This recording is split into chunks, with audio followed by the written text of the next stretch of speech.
hot afternoon, Wednesday, July 31st, 2024 for the regular City Commission meeting. Let's start with a roll call, please. Mayor Skidmore. Present.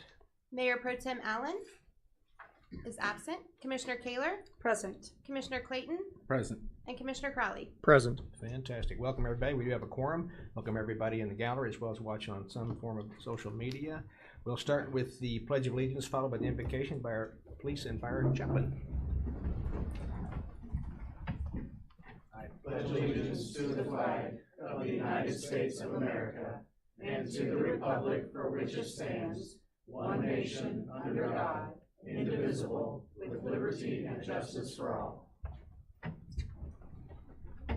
Mayor? All right. Father, thank you so much for this day. Thank you so much for the privilege we have to come before you.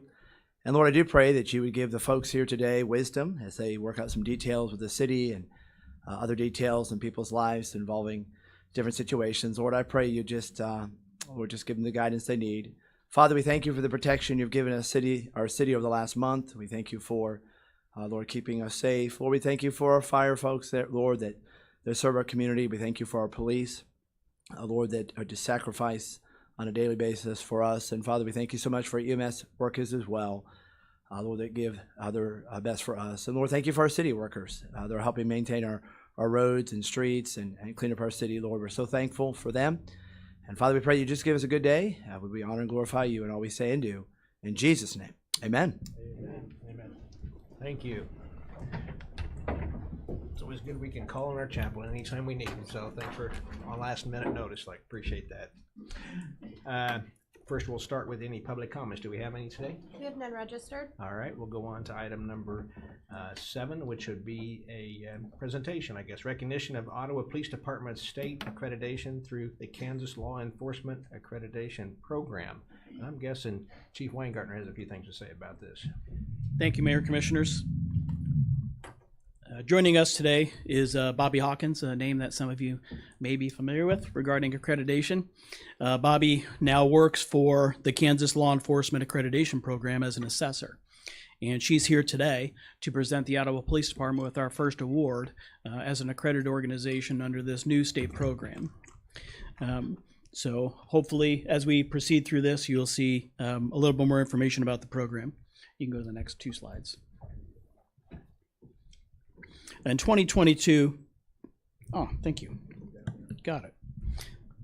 In 2022, the state of Kansas, through the Kansas Law Enforcement Training Center, applied for and received a grant to create a statewide police accreditation program.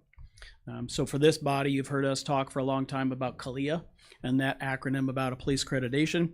This is creating a very similar program, but is offered through the state of Kansas to all state law enforcement organizations. Currently in the state of Kansas, there are 9 CLEAP accredited organizations, and each of those 9 maintains dual accreditation through CALEA. So what CLEAP has done is recognize the work that's already been invested by organizations who are CALEA accredited and automatically transfers the state's accreditation to you because of your CALEA accreditation. And there's a list of the organizations across the board there that include Ottawa.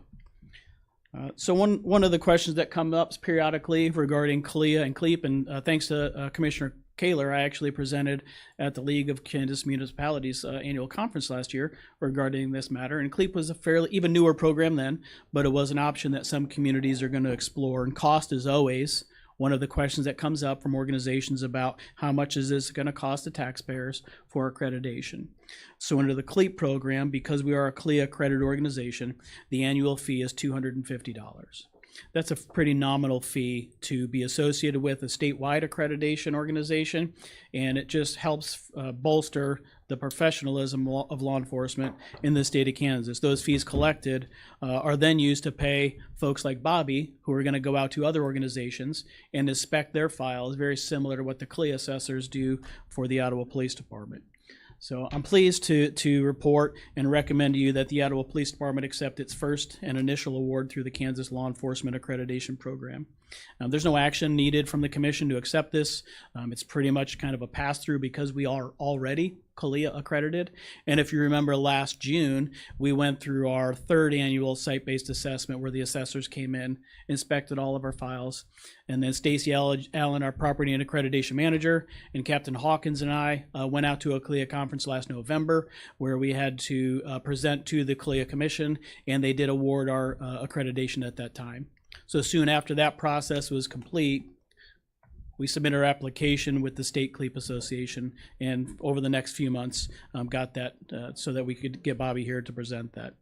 And certainly we would be remiss if we didn't thank Bobby for all of her work, not only of what she's doing for CLEAP, but all the work she did in our house when she was standing up our program, because it was work that one person did that probably should have been done by 4 or 5. So Bobby, thank you for all your hard work. Thank you for your continued professionalism of promoting accreditation and just promoting agencies in Kansas adhere to what's considered best practices in policing in the U.S. So, Fantastic. Bobby, if you wouldn't mind stepping forward with that plaque. And the rest of my team, come on up too.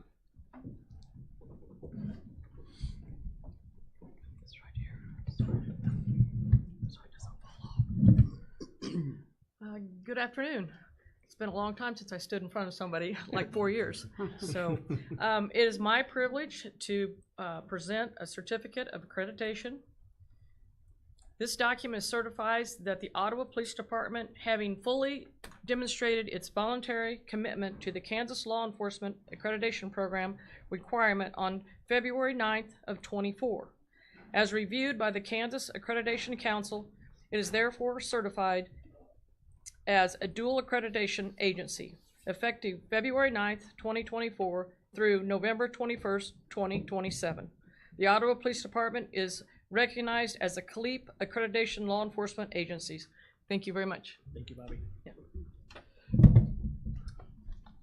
What do you want me to do? Stand right here with me. Come on up here.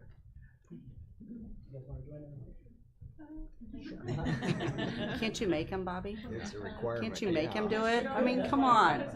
It's subject to, yeah. Good idea. 1, 2, 3. Let's give him a hand, everybody.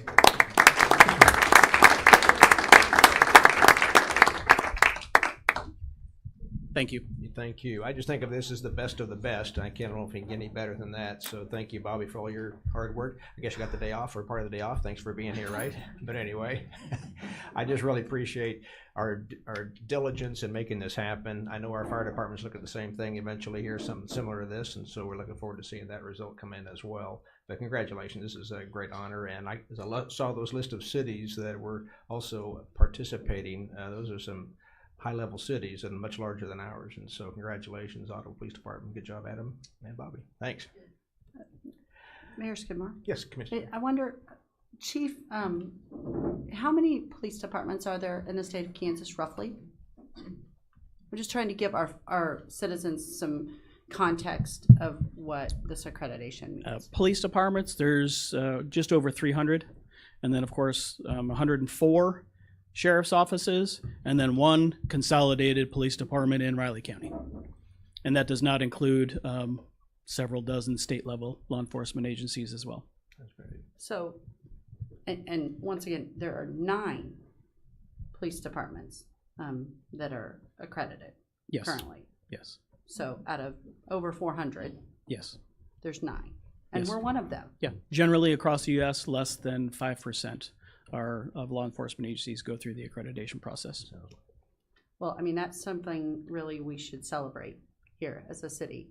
And it's easy just to say, yeah, great, and take the placard, but to really say that after knowing that there's over 400 law enforcement agencies in the state of Kansas, and we're one of 9, really says a lot about you and your leadership, and I appreciate it. So thank you, and thank you for Bobby for being here. I know you did a lot to mold our police department, including, you know, adding a police officer to our police department. So thank you. That's for sure. Yeah. Thank you.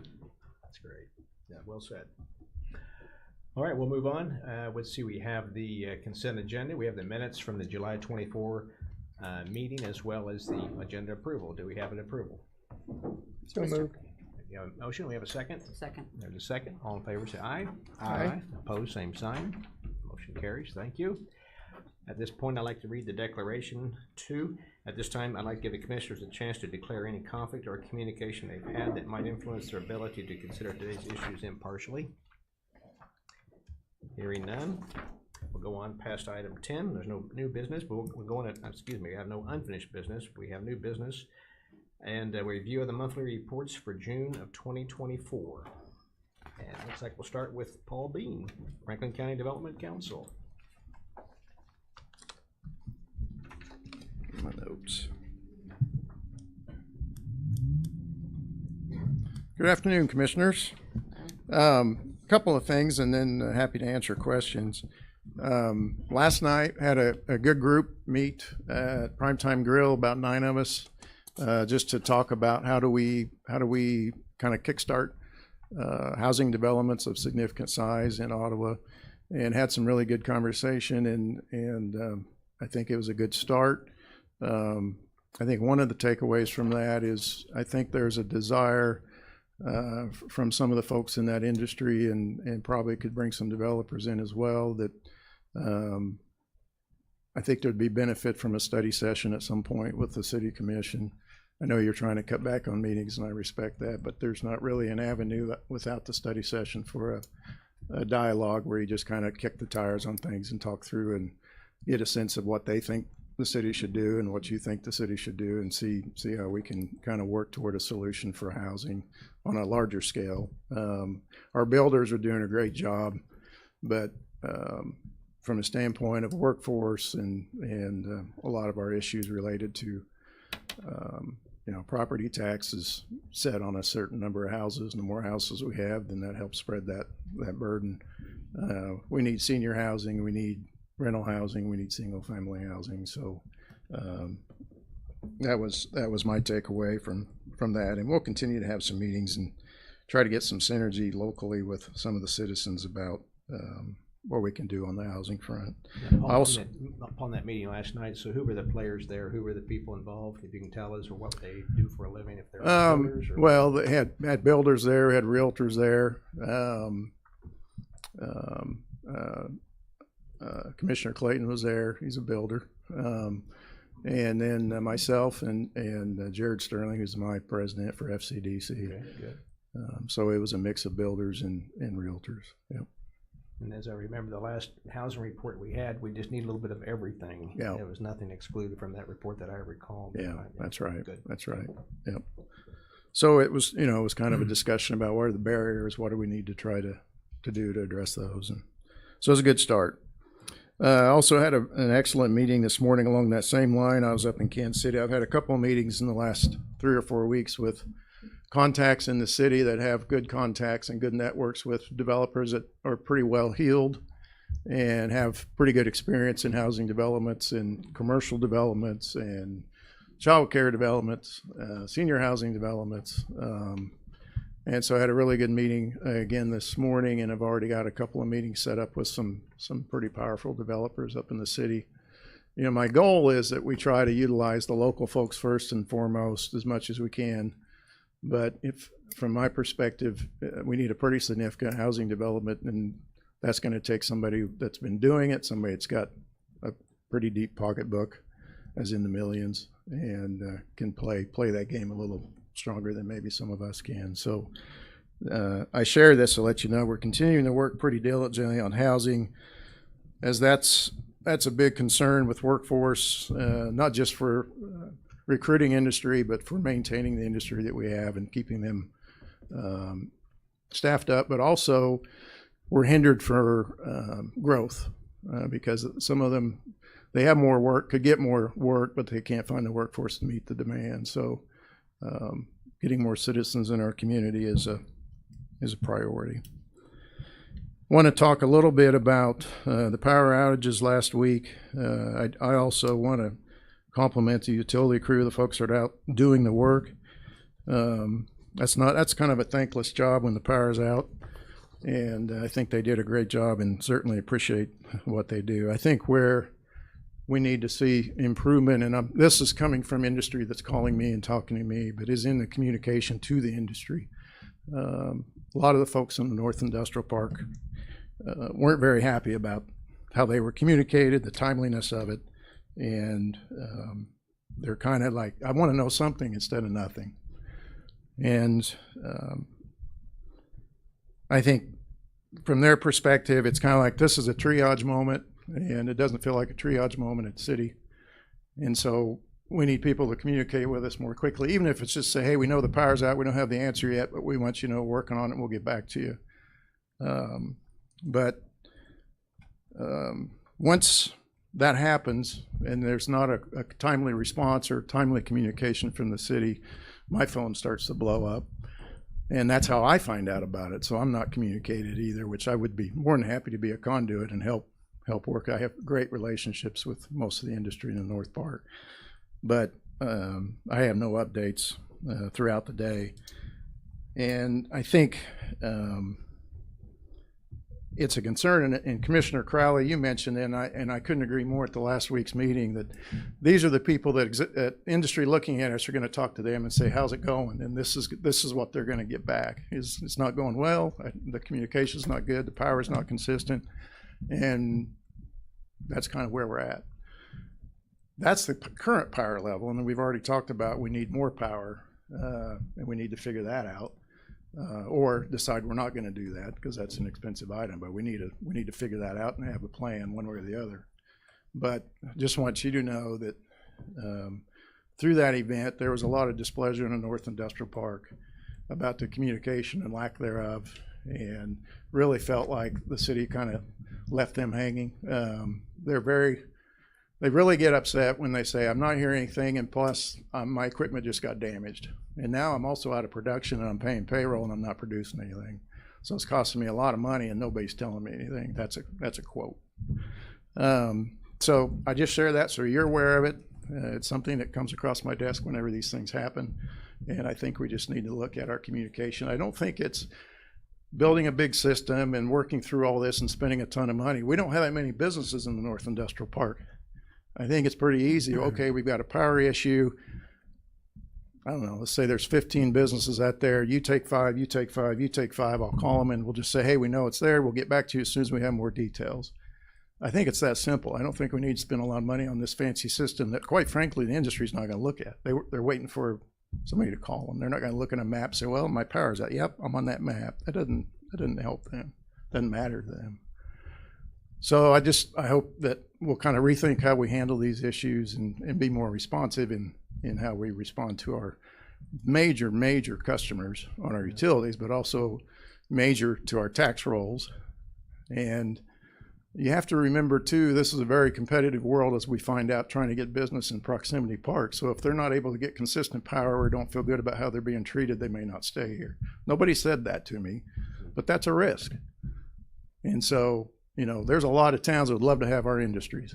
So we need to keep that in mind as well. So happy to answer questions. No, that's true, Paul. I think sometimes we can't be continually looking south and forget looking north. We can't forget what we already have here. Correct. It's a lot cheaper to retain a customer than they get a customer. I learned that in banking a long time ago. And so I agree with your thinking there. And then maybe you're right. Maybe there's some kind of a calling, a shared calling that we can do on this to divide them out and then get very notified within 30 minutes of some event or 15 minutes. Really, it just takes about a 5-minute phone call or less to get that taken care of. So that's a good point. Yep, thank you. I like that. Paul, have you spoke to those individuals in the last few days?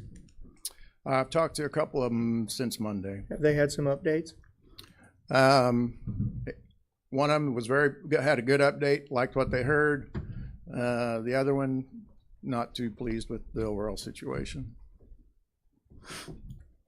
Doesn't feel like they're getting answers. And, it's been said to several of them, well, we're going to offer a 101 program on power distribution. They don't care how the power's cooked or how it gets there. They care if the power's on. So whenever that's brought up, I've had 3 of them say that really got under my skin. I don't need a 101 on power. I need my power. I guess, and I understand. I totally understand what you're talking about. My question, I guess, is were they aware of of what caused the outage last week? The second one, at least, with the damaged pole, and then I guess the bird issue with the transformer. Well, when I heard about it at this meeting, because I was watching online, then I told people this is what I know. Okay. But that's when I found out. Okay. Well, and I just don't want it to get misconstrued that, because, you know, you say power issues. Mm-hmm. Yes, there were power issues because there was a lack of power, but like I said, it wasn't a system failure. It was more, you know, part of the system. There was a pole and a bird. I mean, things that we really can't control. Yeah. So I have just as much concern as you do about, you know, do we have what we need on the north side, as long as what we may need on the south side. But I just don't want to. I guess I don't want to start cooking the goose already, because I don't think that's at all what we need to do. No, I agree. I think there's issues to look at in the power. I think we've got some redundancy issues if a bird can take it out, or we have a million squirrels evidently, and that happens, and people get that. But when you're not communicating to them, that sends a powerful, powerful message about how we think of our industry. And I'm just sharing it because I'm hearing it. I'm the one that gets it. And I'm also in the same loop as them. I'm not in the loop. I'm not getting updates. So I can't help solve that problem. But I think there is some issues in redundancy because, I mean, if a bird can take you down, and I don't, you know, 1,000 times more about power than I do, but that's a little scary when you're running a multi-million-dollar industry and you depend on that power, and you get well, the bird knocked us out. That, you know what I'm saying? I understand. No, I totally understand. And so, Paul, but what does, I'd be interested in, I mean, hearing you're saying that at least one industry, if not several industries. Several. That they were, so more than one. Yep. That they didn't feel like they had timely communication.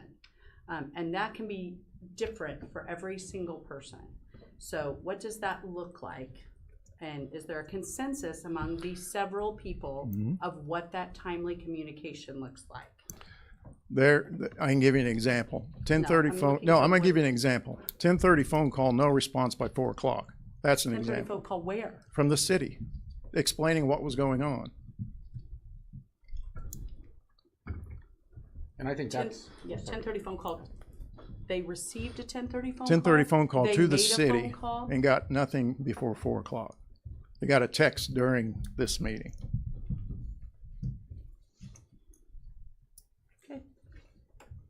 And that was the one I received some communication from folks that were out, or a folk, I guess I should say one, regarding that. And I think we've greatly improved to residents our communication. Yep.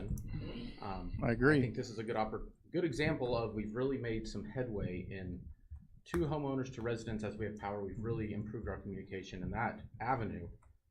Hopefully we can use that framework and shift that over towards more of an industrial approach to, like you said, these businesses that, I mean, do you send people home? Do you shut down for the day? Right. I think, we say it's old adage that people can handle bad news, they can't handle no news. Exactly. Just tell them. Yep. Something, whatever we know. If we don't know anything, tell them we don't know anything. Yep. I think, that as well is basically the consensus that I heard was that just tell me something. Right. No, I think that's well put. On your report, I guess, sorry, whenever, if anyone has more power stuff, no, we're good. On the sister city stuff, kind of where are we at on that? I knew you come and presented before. In terms of next steps, what does the next 6 months look like? Or do we? Where we're at on Sister City is on hold. I came before you guys and asked for an endorsement to move forward with it. Said you would look at it. It's never been on the agenda since, so I have no idea where you're at on it. It's gone away. It's just disappeared. So I haven't done anything. Okay. I believe we did commit funds to that, so I don't know where we're at after that. Okay. I haven't been informed of anybody committing funds to Sister City. Okay. I think we just paid a couple $100 to get on that registry or whatever Which that I was. haven't got. Okay, you haven't got that? No. Oh, okay. And then, I think we've kind of course, yeah, budget season got here at the same time. We've kind of talking about that.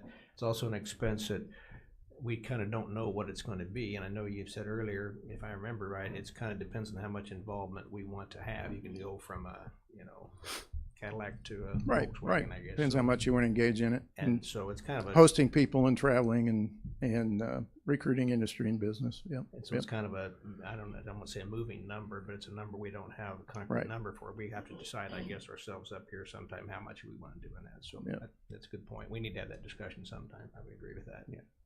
Yeah, I definitely think that'd be something good to get on an agenda and at least talk about.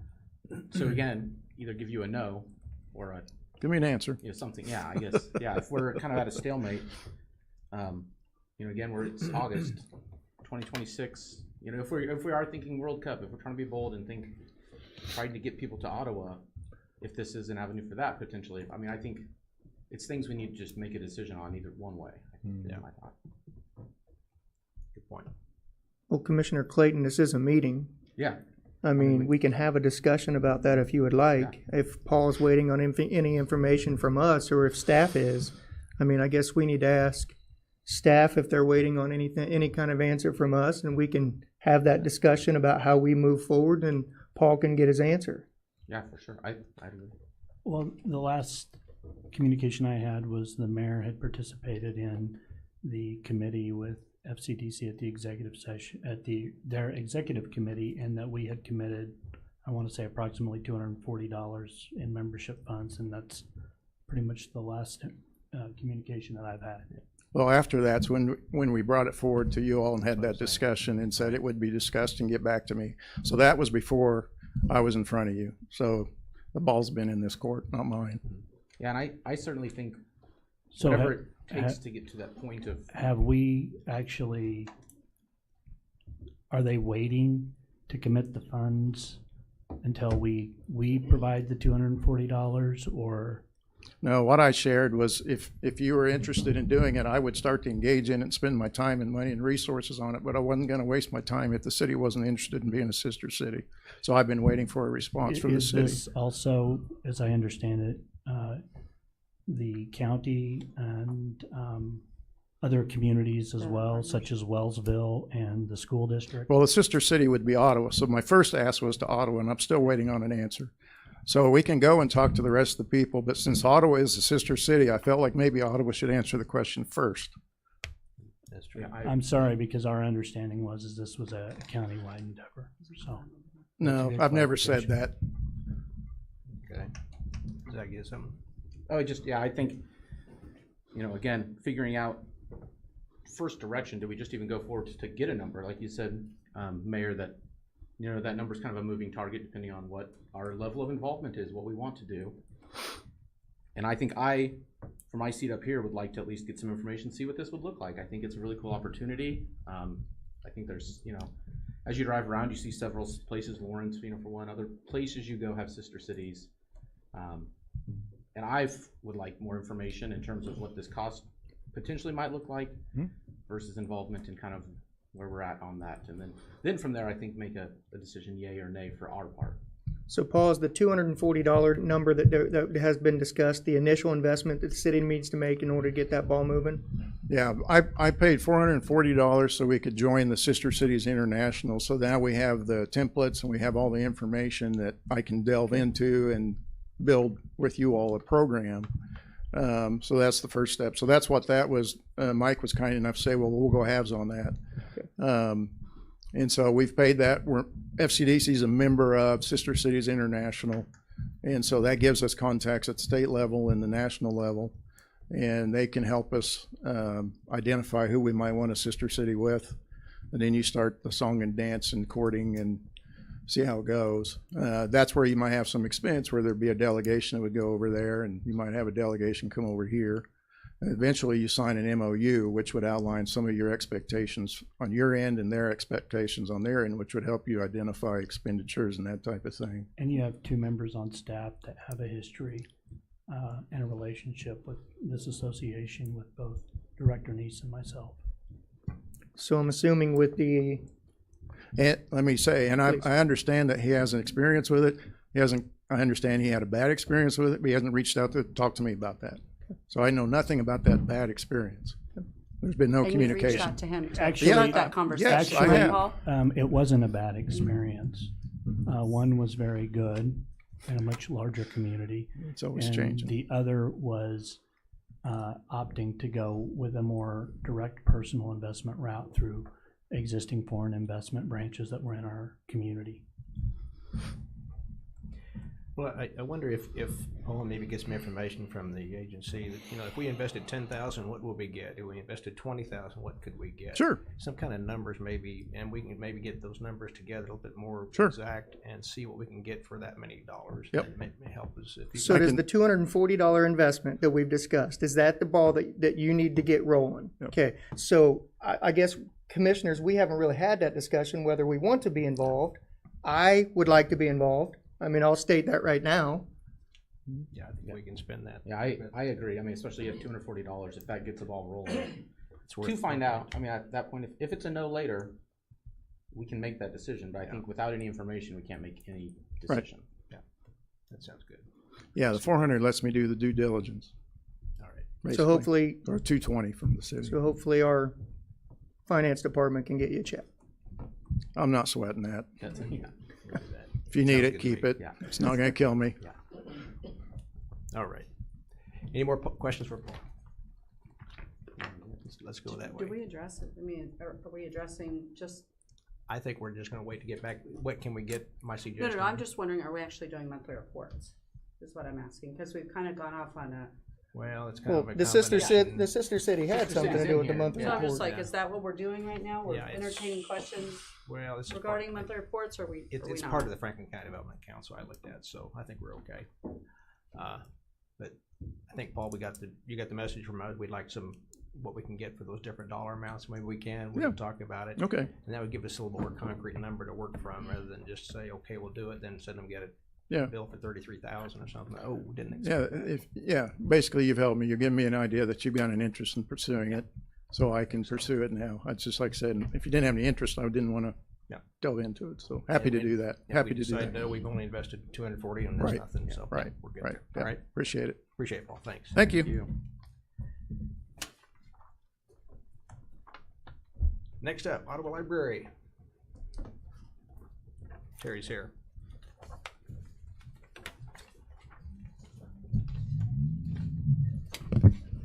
Good afternoon. Good. I just wanted to make a couple of announcements. We are going to have a return to the Skunk Run book sale on Saturday, August 24th, out in the parking lot, which I just sent Melissa the permission form for that today, so my apologies for the lateness on that. But we have been blessed with a lot of excess donations to the Friends of the Ottawa Library, so our warehouse is getting a little crowded. We decided it's time to just do a Skunk Run book sale in the back parking lot. So we will do that on August 24th from 8 a.m. to 2 p.m. So I invite everybody to come and enjoy a little bit of history of bringing back that Skunk Run book sale.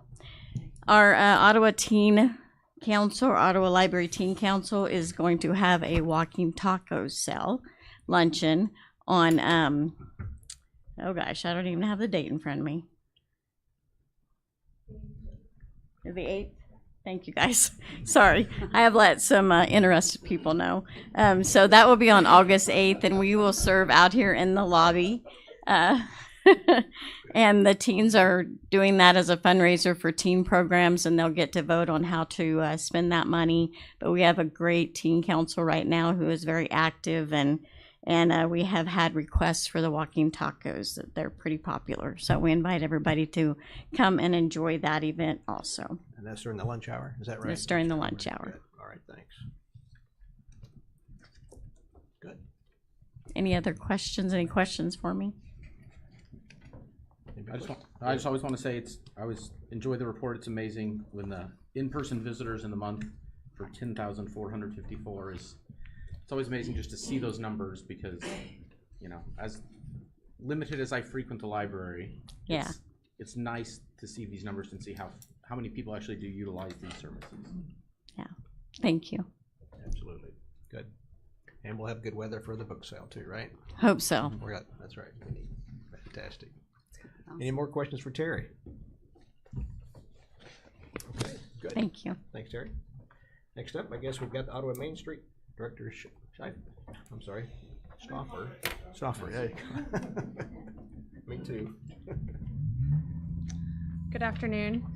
I have a couple updates. Our third Thursdays are still going strong. We've had at least 250 people coming through, our vendors, and we're seeing people walking through to the other businesses.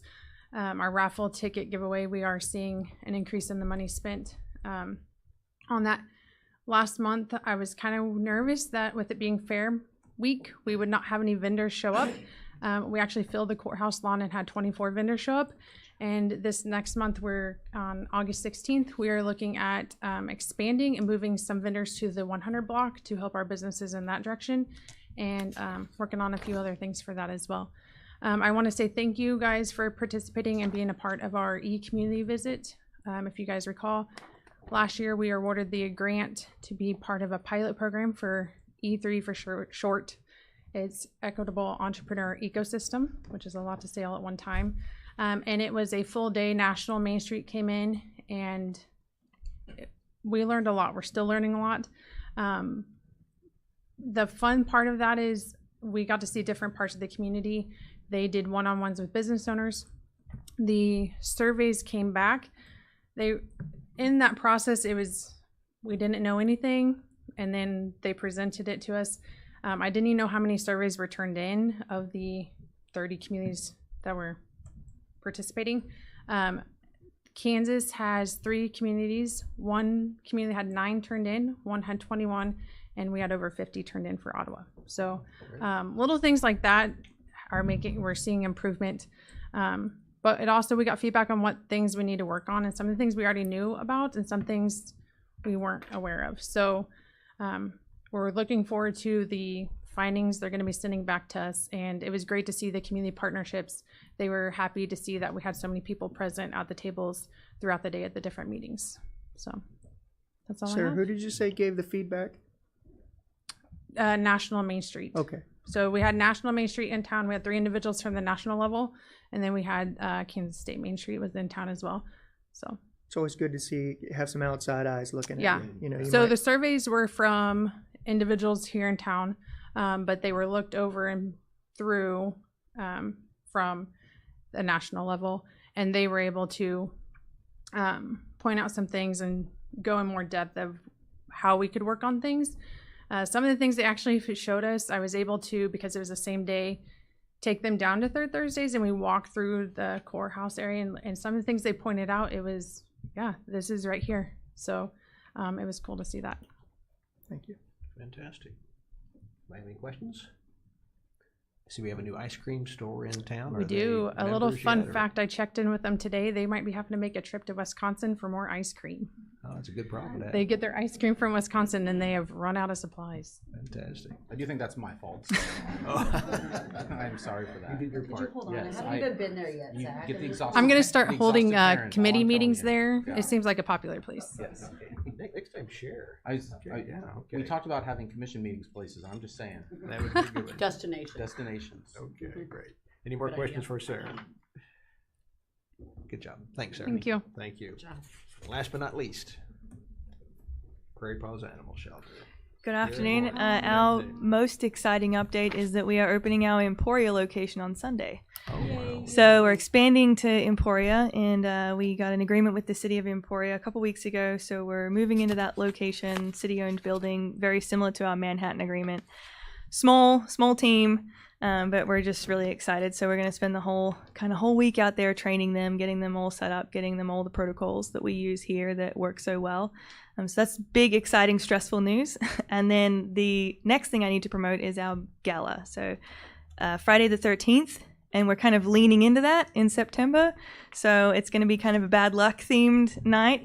So we're going to decorate it with some cool decorations and just invite people. I think if you avoid that, it starts to get awkward. So we're just leaning into Friday the 13th. So it's going to be at the Bottle House, and we are looking for donations of unopened alcohol, which I don't have any of that. It's never happened to me. I've never had a bottle that doesn't get opened.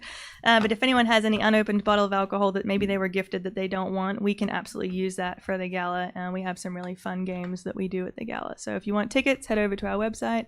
If you want to sponsor, if there's any businesses that want to buy a table, let me know, let Sydney know. Best night of the year for us. Now, what month is that? I should ask that too. I guess. September, Friday the 13th. Right, 9/13. Very good. All right. Mm-hmm. Good. Where do we donate? Do we just take it out to Prairie Paws? Yes. Yep. Anytime that we're open, which Make is sure it's all the time. Unopened. Unopened. Yeah. Yeah, I don't trust that yours would be unopened. We'll just go buy some. Yeah, you can do that too. Yep. And I know Manhattan is pretty much self-sufficient. I'm assuming Emporia, they the same way as far as finances and expenses, or how are they looking compared to? It's a real different dynamic out there that we can't run quite as many programs as we would. And we can't serve as big of an area population-wise. So the Manhattan location is now serving. We got a contract with Riley County. So Manhattan services all of Riley County, most of Pottawatomie County, and all of the city of Manhattan. Emporia can only service the city of Emporia. It's just not big enough to bring that volume of animals through. But we'd like to implement some changes there that would help them increase their volume, and then we can serve more citizens and get more government contracts out there. So it's a real shrunk down version, but it's cool. Yeah, I'm interested to see if we can tweak some stuff out there. Well, you've got good experience and you've got a good brain for it, so I hope that succeeds. That should be good. Very well. Enjoying it. Good. Thank you, Vanessa. Appreciate Thanks. you. Anyone else free to go? Oh, and I am also mentoring a third-year vet student. So this is who's following me around. Does she have a name? Elizabeth. Oh, hi, Elizabeth. Yes. She's followed me around all week, and she's like, really, this is what you do? So we've been to Smoke Creations. We'll check out Not Lost. All of the important things in Ottawa. And you're going to school where? Okay, I just had to ask. That's I figured. He's going to need you to say that 8 more times. Good to have you. Glad you're here. Thanks for being here. Appreciate that. All right. We will now look at the second quarter for 2024 reports. We have the department director submitted reports for the second quarter of 2024. Instead of going over each one, let me just ask anybody have any questions or anything on these reports. A lot of good information here. You want us just to go? Just go? Okay, just go for it. Yes. Just a quick one for finance under the grant activity. I saw that there was a follow-up on the Sunflower Trails grant for the site visit with Kansas Department of Wildlife Parks. What page is this on? Oh, sorry, page 33. So I was just going to kind of check in on that, where we are in that status, what that kind of looks like. Absolutely. They came down and we did a tour. DJ was great enough to take us around and look at all the trails and the signage. And that we received our final reimbursement on that, so that grant has been closed out. Perfect. Awesome. Yeah, I was going to say the signs are looking great. It's nice when you're on the trail that you can kind of see where things are as well. Absolutely. Great. Any more? That was my first one. Is it? Sarah, you want to go next? You have questions? No, none at this time. Oh, actually, you know what? It's not questions, but I do want to highlight a couple of things, and it's really particularly on the IT report. I appreciate Paul. You guys have come on up. Yeah, they're kind of rhetorical, but you could just say, "Yeah, we did great, yay." Okay, okay, sorry. I hate that when that happens. So it seems like we had a lot of engagement in this last quarter. Right. And it says over 200,000 people viewed the content.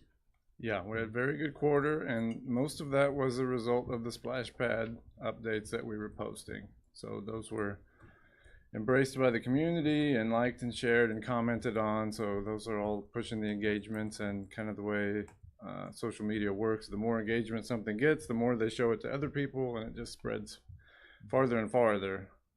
But yeah, the splash pad, as far as social media is concerned, if we could open one a month, we would really be rolling in social media.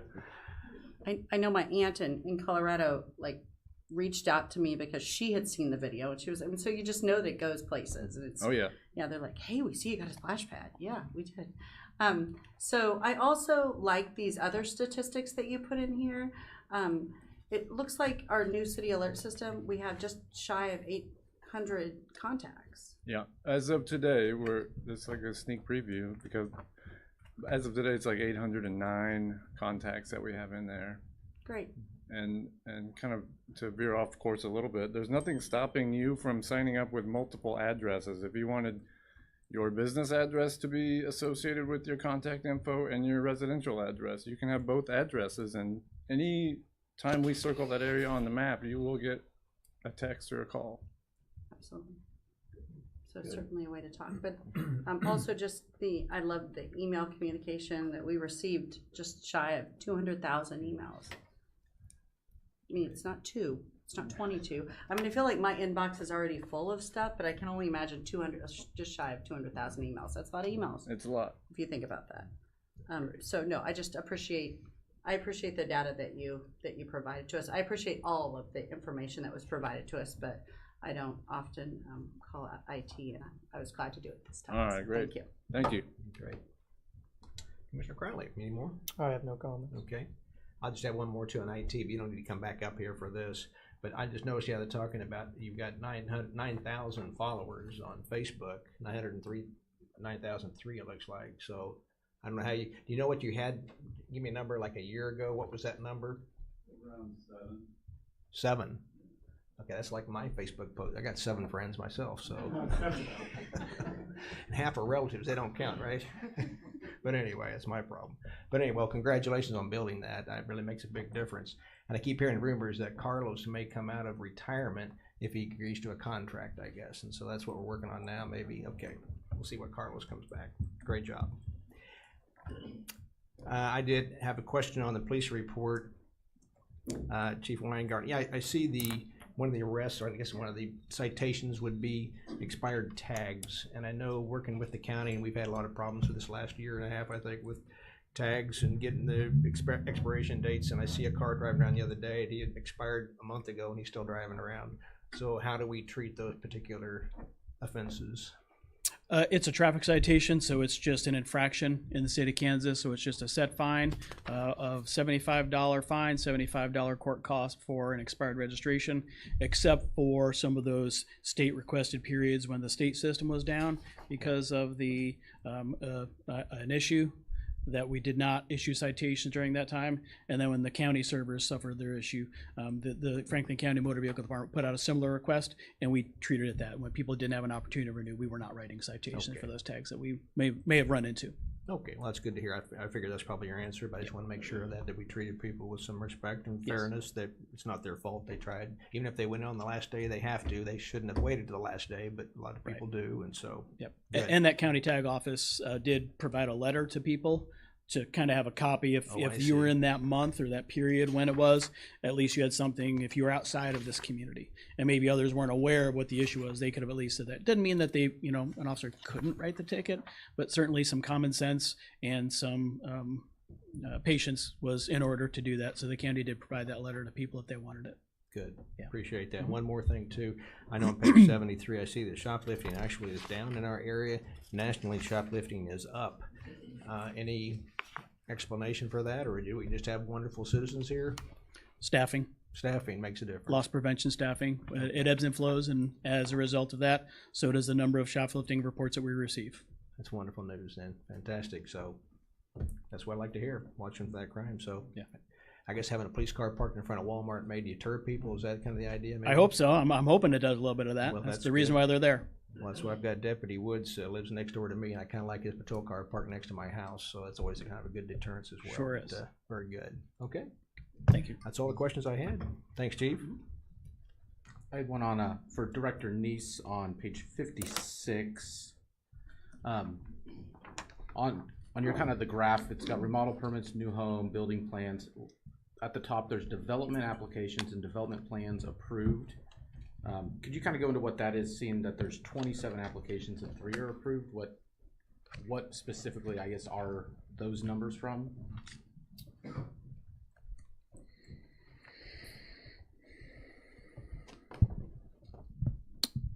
That is a very good question that I appreciate, and I would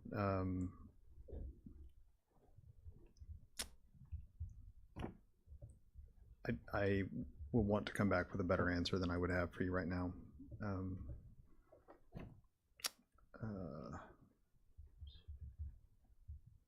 Yeah, I apologize for not Okay. having that right. Yeah, at I my was fingertips. curious just on kind of that disparity of what those might be, with 3 out of 27 being with the new homes down below and remodels, those ones. That is fine. Yeah, I can follow up on Yeah, that if that. I will. Yeah, Okay. I apologize. That's fine. We can do it. I know each department heads, we can ask a question and it's buried in the report Yep. somewhere, and it's always kind of a challenge sometimes, but nonetheless, we can get back to it later. That's not. Yep. we can do- I apologize. you. I that should be right at my fingertips, and it's not. Okay, we can sure do that. I just want to compliment all the reports. We've got more charts, more graphs, more pictures. It seems like it's easier to follow than just narrative. And so I like books with lots of pictures, I guess. And so this is helpful to me, be able to interpret and see what's going on in our city. So thank you all for your diligent work on those quarterly reports, and keep it up. You're doing an excellent job. We'll move on to item C. Oh, I'm sorry. Go ahead. Oh, yeah, go ahead. Ordinance for rezone a property at 818 West 10th Street. Okay, the planning commission recommends approval of the rezone application by Slade Van Deventer to include a housing opportunity overlay on the existing R2 medium density residential zone. And we have planner Martin up here. All right. I apologize in advance, commissioners, for how much you're about to hear my voice. But as you stated, this is an application for rezoning at 818 and 822 West 10th Street. This application was applied for by Slade Van Deventer for a housing opportunity overlay on the existing R2 zoning. And the findings for these applications have been combined into one for the purposes of this presentation. They're fairly similar. They're right next to each other. And to save on paper and time, we did combine them. This was also done with the Planning Commission meeting.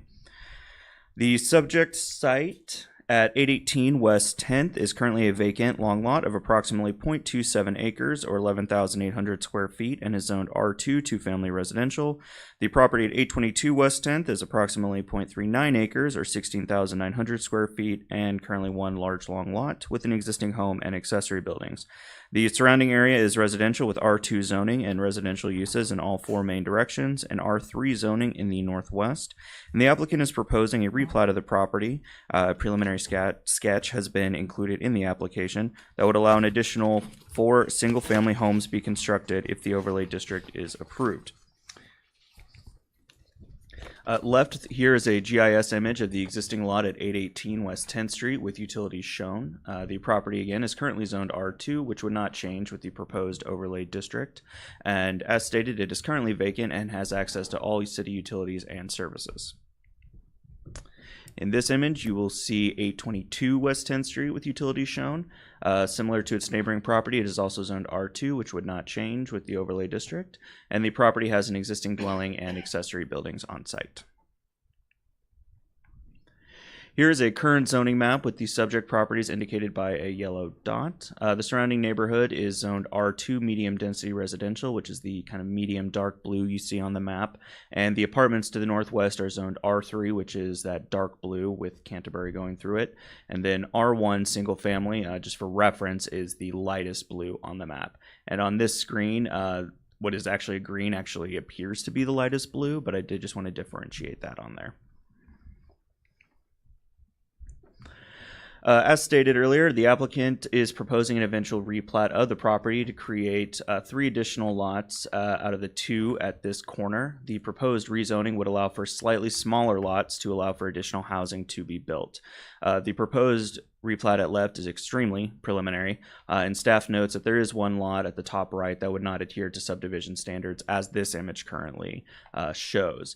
The applicant is aware of this and has been working with staff to work out potential methods to address this, and the proposal brought to commission would address this issue if the zoning is approved. We would not be able to move forward with that replatting process unless this zoning is approved, as all proposed lots would not meet the requirements of the zoning district. So right now, we're talking about the 3 lots. Go back one more, make sure I understand that right. Yes, so right now there's 2 lots, and then there would be 3 additional lots for a total of 5 eventually. There's a lot of numbers, sorry. Oh, including the existing structure on that one, okay. Yes. 5, okay, I got you. What's the, I can't read it, what's the width of the lot right there? Is that 47? Are you talking this Yes, one? yes, I those. believe it's 47.16 as it's currently shown. Okay. Again, I have met with Slade a number of times, and the final numbers for these may change a little bit based on what. Less or more? Not sure at the moment. Probably around the same for these, but potentially a little bit less, maybe a little bit more. Right now, the purpose of the rezoning is to allow for lots with frontages that are less than 50 feet. So in all likelihood, they would be less than the 50 with some variation in that area. But again, I've been working with Slade quite a bit on how to best approach the issue of the northeast lot, which has, again, even smaller than what would typically be allowed with a rezoning of this nature. Yes. Sorry, do you know what the surrounding lots, what their general size is? Did some general measuring, and on average, we were looking at about 75 to 100 feet. It varied depending on the individual property. So they are significantly wider. Depth is about the same as the proposed lot. I think this was about 123.5 feet, something like that. And that was pretty consistent across the area. So these would be narrower than surrounding lots. But as far as depth is concerned, they would be about on average with what is in the area. And it says total square feet roughly 5,000. Do we have a requirement of 5,000? So it's 5,800 for Is that this. what that says? Yes, it Okay, does. I'm Sorry, sorry, I yeah, it's can't a little read it. hard to read since it's handwritten, but this would meet the requirement for the HOO zoning district. It is higher for traditional R zoning districts, depending on the zoning district itself, and I apologize, these specific numbers, I always get a little bit twisted up in my head. It's above the 6,000 threshold, I believe, for any of the R districts, and then it starts to vary depending if it's R1, R2, or R3. So this, just by square footage, since it's a slightly narrower lot, the square footage does come down, and the HOO district allows for that. Thank you. Mm-hmm. So the applicant is proposing single-family homes be constructed on this site, which is allowed by right with the current zoning of R2. This is the proposed elevation on the left-hand side, and on the right-hand side, we have the proposed floor plan. Is this particular floor plan, has it been duplicated somewhere else in our community? I believe so. I would let Slade speak to that specifically, but I believe it's fairly similar to other floor plans for houses in the community. And I was trying to add a square footage. Are we talking about 1,400 square feet, or is that, I don't know, I couldn't quite read some of the numbers myself, but I think that's coming up that between 1,500 square feet. My instinct is to agree, but I do want to defer to Slade just to be sure. We can get to that Shows later. 1,058 and Yeah. 233 for garage. So 1,000 square feet. 1,050. Okay, I'm a little off on that, okay. There we go. So in addition to review by staff and the Development Review Committee, the following factors were reviewed and presented to the Planning Commission by staff in order to reach a recommendation. First, whether the change in classification would be consistent with the intent and purposes of these regulations. Staff did find that the proposed use would be consistent with the intent and purpose of the zone in which it is located. The surrounding blocks are zoned R2 and R3, which both allow for accommodation of a variety of residential types, and the underlying zoning of R2 would remain on this property with an HOO overlay, which does limit the potential uses to those allowed by right or through a conditional use permit per the zoning code within the R2 district. Again, this HOO overlay would simply allow for slightly reduced lot size requirements and allow for additional homes to be built. Whether the character and condition of the surrounding neighborhood and its effect on the proposed change. As stated, the surrounding area is residential in use, which the proposed rezoning would maintain. The applicant is proposing additional single-family homes, which would be allowed by right given the underlying zoning, and which the rezoning to include the overlay would not impact. Whether the proposed amendment is made necessary because of changed or changing conditions in the area affected, and if so, the nature of such changed or changing conditions. This condition is applicable on a case-by-case basis, and staff did not find any conditions changing in the area that would make this amendment necessary. However, within the larger community, as been stated before in this meeting, Ottawa is in need of additional housing options for a variety of price points and living styles, which the applicant is attempting to address through this rezoning. The current zoning and use of nearby properties and the effect on existing nearby land uses upon such a change in classification. The surrounding areas are zoned primarily R2 medium density residential with an apartment complex zoned R3 high density residential to the northwest. And the proposed HOO zoning overlay would do as its name implies, which is overlay the existing district. And the underlying zoning of R2 would remain, as well as other restrictions and use permissions and limitations that district entails within Article 6 of the zoning code. Whether every use that would be permitted on the property as reclassified would be compatible with the uses permitted on other property in the immediate vicinity. As outlined within the zoning code, the underlying and current zoning of R2 allows for residential uses such as single family and duplexes by right.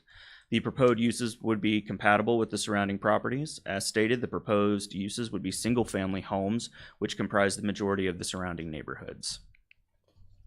The suitability of the applicant's property for the uses to which it has been restricted. The site is suitable for the proposed residential development. As noted in the background, the applicant will be seeking a replat of the property that creates potentially 5 total lots out of the existing 2.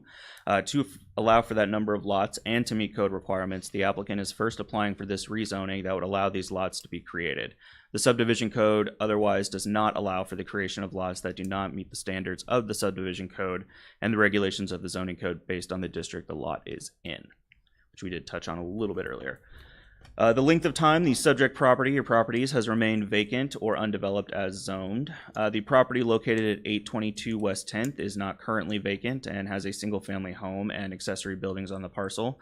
The property at 818 West 10th is currently vacant, and per the applicant, a home was located on the site until it was torn down approximately 10 to 15 years ago. Whether adequate sewer and water facilities and all other needed public services exist or can be provided to serve the uses that would be permitted on the property if it were reclassified. The property has access to all existing city utilities and services, and the rezoning would not impact that access. The creation of any additional lots through a replatting process would address any potential access and easement concerns to existing utilities. As it stands, there are no concerns regarding this item. The general amount of vacant land that currently has the same zoning classification proposed for the subject property, particularly in the vicinity of the subject property, and any special circumstances that make a substantial part of such vacant land available or not available for development. HOO districts are pretty uncommon within Ottawa, with the other R2 HOO district being the development at the southeast corner of Wilson and Davis, and an additional district located at the intersection of 10th and Cherry. So these overlays serve as opportunities to provide additional housing that otherwise may be restricted by the underlying zoning. So kind of by their nature, they're not extremely common throughout the city. Whether the proposed amendment would be in conformance to and further enhance the implementation of the city's comprehensive plan. The city's current comprehensive plan has a stated goal of a variety of types and affordability of housing options. This proposed rezoning would address that goal in allowing additional housing to be built. Whether the relative gain to the public health, safety, and general welfare outweighs the hardship imposed upon the applicant by not upgrading the value of the property by such reclassification. Staff has found in this case that the hardship does not apply, as the proposed use would be allowed by right regardless of the rezoning. Rather, this rezoning just allows additional quantity of said use. This is balanced by staff not finding any gain or loss in the public health, safety, or general welfare that would be created by this change.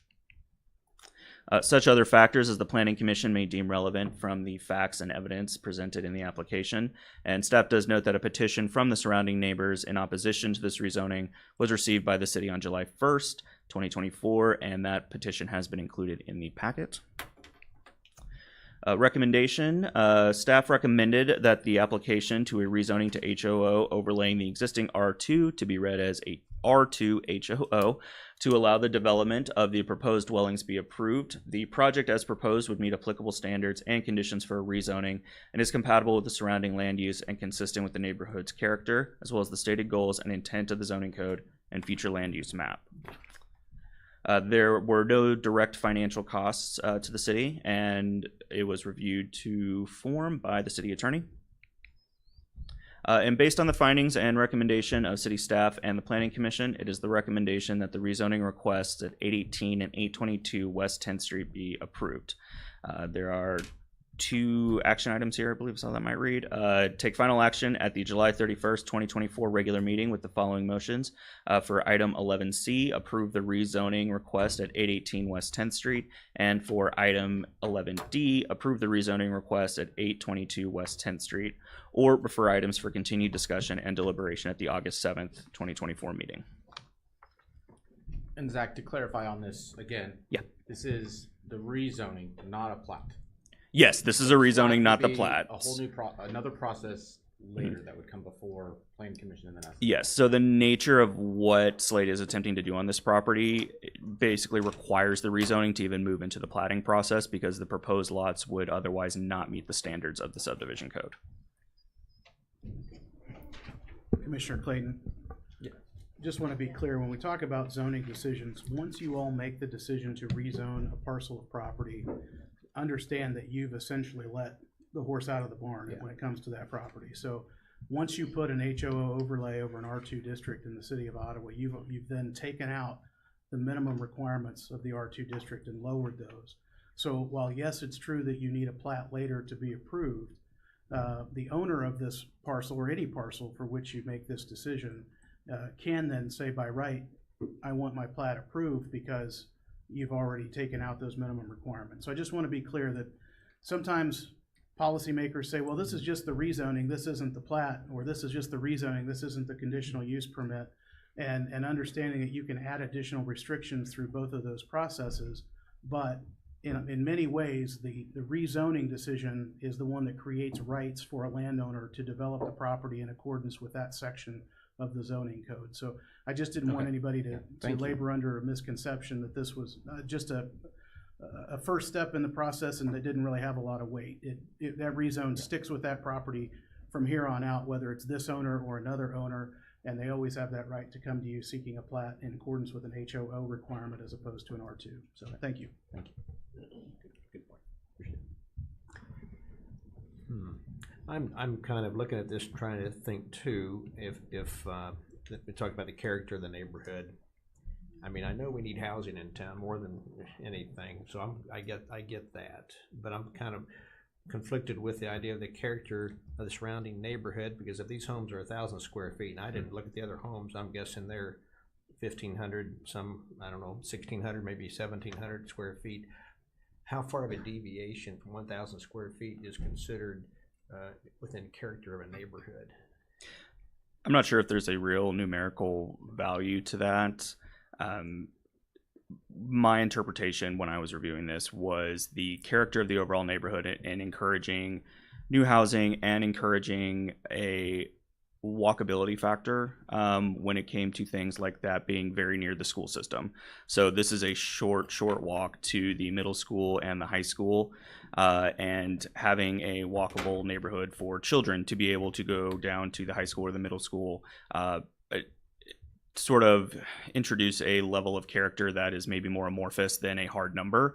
Not everything in planning is given over to statistics. Mr. Mayor, on that, if you look at the picture you're looking at, the lots directly to the east, those are 864 square feet. Okay. Those parcels. Oh, to the east? Yes. Okay. At least per the county records. Okay. Mayor, would you mind if I responded as well? Yeah, I think that numerical analysis is an important and interesting one. I would also say that on a drive-by, it's a solid existing neighborhood, and so you have some very nice, very well-maintained homes, larger single-family homes. You have duplexes. You have some homes that need improvements. It's a nice existing neighborhood, and I think that would be part of my analysis as well as for how this fits the existing character. These would be brand new homes of a size that isn't way out of line with the neighborhood. And I know some people raise some concerns about parking on the street, but I see it's not allowed during the school year from like 7:30 to 4:30 anyway, so it shouldn't be any street parking on this during the busy time of the day, I would guess, right? I would imagine that was a concern of theirs. There was a number of items that are mostly addressed by the floor plan, so driveways, garages, things of that nature. Again, these are intended to be single-family homes, which is the primary makeup of the surrounding area. Zach, I'm sorry, go ahead. So Zach, thanks for presenting this today. I appreciate it. I know it just didn't happen in the last, it took you way more than an hour or so to put this all together, so thank you so much. That's knowing laughter that you just gave, so I appreciate that. I do have a couple questions, and they're really based on the letter that was sent by the adjoining neighbors. And I'm so glad that you bring up walkability, because that part of our community does not have sidewalks. And I certainly would like to see us invest in sidewalks in lots of places in our community, including in this space. Have sidewalks been considered to be added, starting just to be like a trailblazer? They've starting something new? come up as part of the conversation in a very roundabout way. I would defer to the applicant on providing a full response on the plans for that portion of it, but they have been at least in and out of the conversation. A hard yes or no is not something I can provide. We used to require it. When new homes were being built, we used to require a sidewalk to go in alongside of it. And I think it's a great idea that we probably start doing it, because there's a lot of new homes that that could connect to existing sidewalks. And sorry, Commissioner Kaler, if I'm stealing a little bit of your thunder here, but that could connect to existing sidewalks, that could certainly finish off corners for ADA accessible ramps, things like that. And I think that that's just something that builders should look that should be added to their costs. I don't know where we got off not doing that anymore, but certainly something that we should probably start checking to see why, and maybe start enforcing it again. So along those same lines, I do have, and I completely recognize that you're gonna have Slade come up here, and Slade, I hope you're taking like a list of all the questions that Sarah has for you, or that Commissioner Kaler has for you. But I've made a couple, so just FYI. I do have questions about green space on these proposed homes, because if even if this is a starter home for someone, Prairie Paws was in here, they're having a really nice gala on the 13th. Somebody may want a Fido, or somebody may want a dog. Mm-hmm. Is there any backyard to these proposed homes? I believe so. Again, with the plat being such a preliminary state, we haven't seen a lot of parcels on or renderings of the house on the lot. There we go. The square footage of the house, which again I think we established was about 1,000 square feet, another 200 for the garage, so about 1,200 square feet. 5,800 is the proposed. Lots typically have a maximum coverage of about 50%, so it's not meeting that really quite closely. So there should still be ample yard space. Whether that placement places it a little more towards the front or the back would start to depend a little bit more on the setback requirements.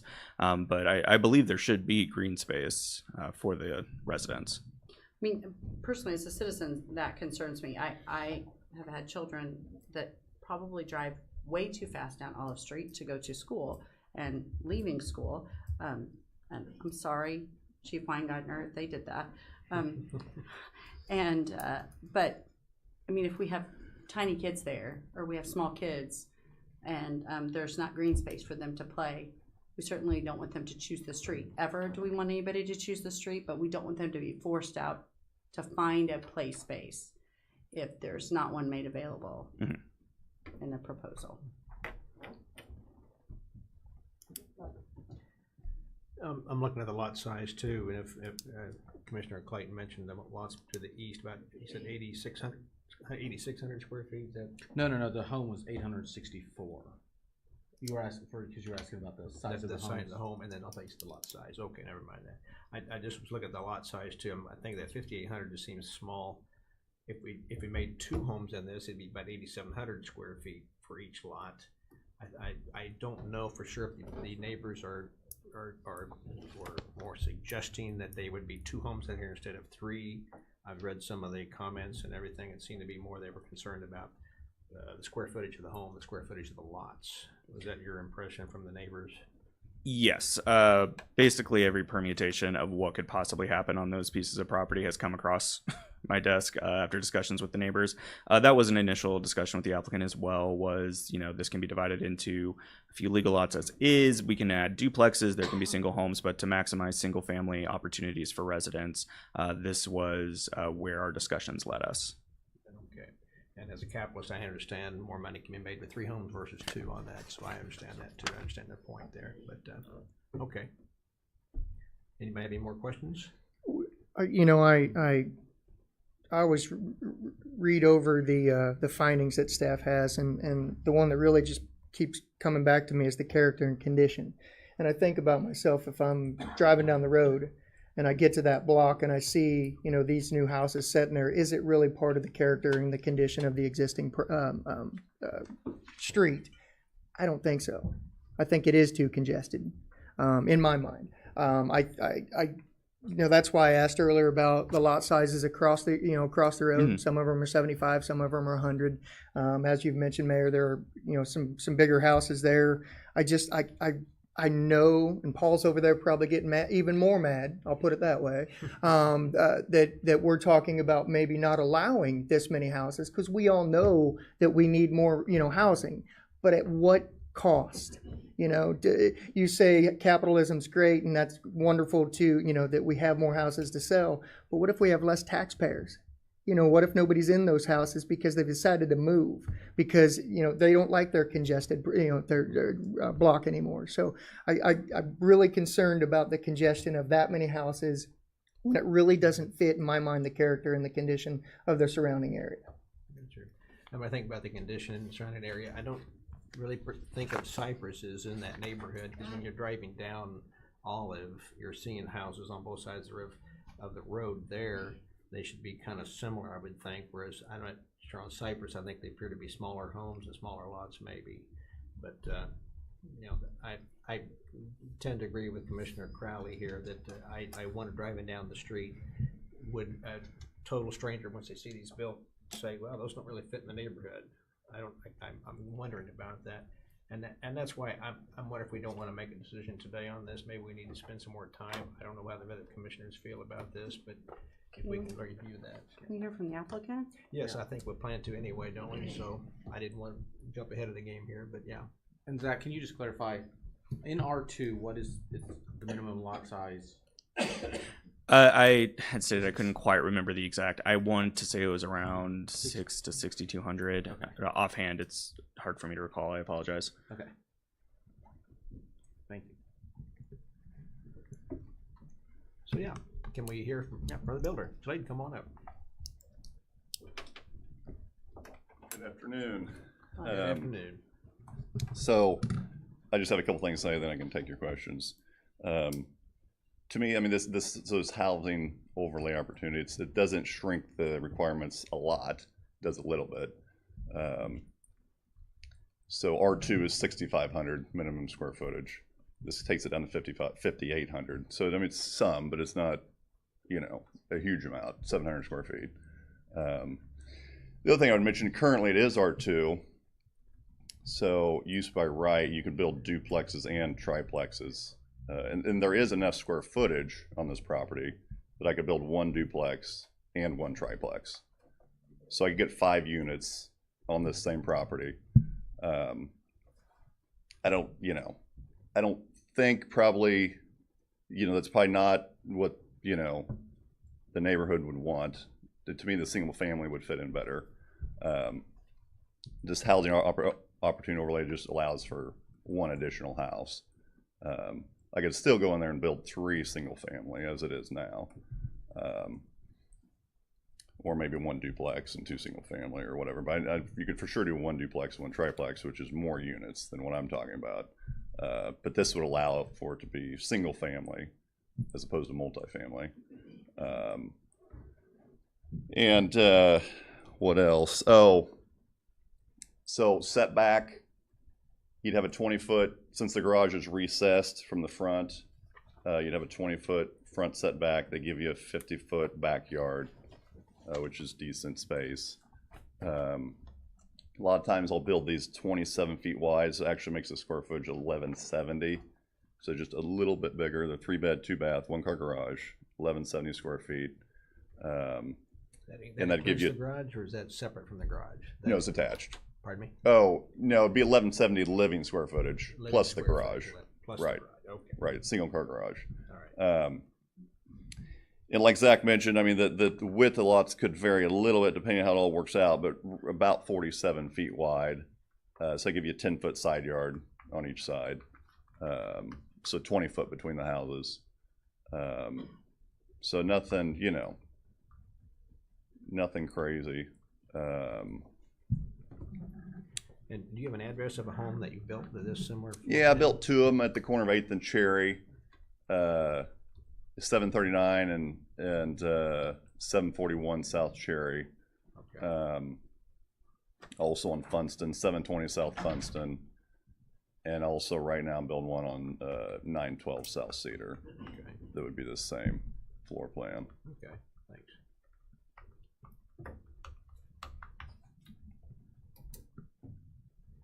Anyone have any more questions of Slade? Sidewalks?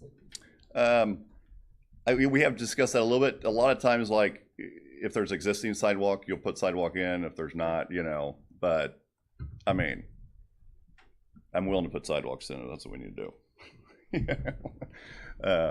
So that's, yeah, that's not a problem. I realize it'd be a sidewalk to nowhere for 3 lots Right. there. I guess it would be on there, and then it doesn't have to go back to the street. But eventually, hopefully, we can be able to put sidewalks in there. Right. Because I like to be able to have the students be able to walk to school like I did. Right, right. Did a drive, so, Right. yeah. But I would just encourage you to think about, I mean, in overall, because what it is allowed now is 5 units, Okay. you know. Without even having us talk about it. Right, with not coming to the planning commission, just, it's R2, it's not R1, it's R2. Yeah. So I could put 5 units in there, so it's at least one more family with more kids, more vehicles, you know. So, you know, this proposal, I think, is, even though I do need the housing opportunity overlay, it's actually less dense than what I could do right now. So. Interesting, yeah, good point. And Slade, you would need the HOO if you, on that south portion, did that in 2, correct? Because it would still be under 6,500. Because the 3 that are, or I guess you might be just over if you did just 2, where those 3 are going back. Say your question again. I don't quite follow. Well, because I was just looking, it's 15,000. I mean, 17,000 square feet, so they'd be 7,000 or so if you did just 2. Further on Olive, where you're hoping to do 3 longs. Okay. If you just went to 2, would that fall within? Would you still need HOO, or would that? No, I could do 3 regular lots. Okay. Yeah, right, because it's R2. It's only needs 6,500 square footage. Yeah. These are 58. So. Right, 5,800 is the minimum for the HOO. For the LK. Yeah. All right.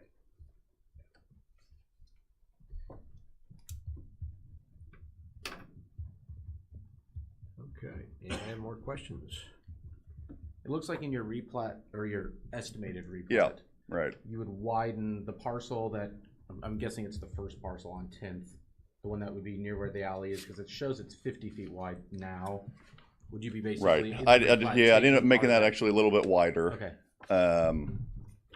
To be able to get that square footage. And I've been talking with Zach and Lucas about, because I am short just a little bit of square footage, but we've talked about how that can be resolved. But I have to have this rezoning to be able to accomplish that.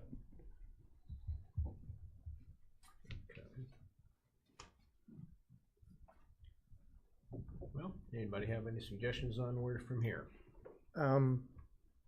With the information that we have and some of those addresses that Mr. Van Deventer gave us, I would be okay with referring the item for a continued discussion for deliberation on August 7th. Okay. Anyone else? We have consensus on that? Anyone else have an opinion? Yeah, I think that's fine. Sarah, you're good? Yes. I think I'm fine with that too. So let's push this off until the August 7th meeting. Look here.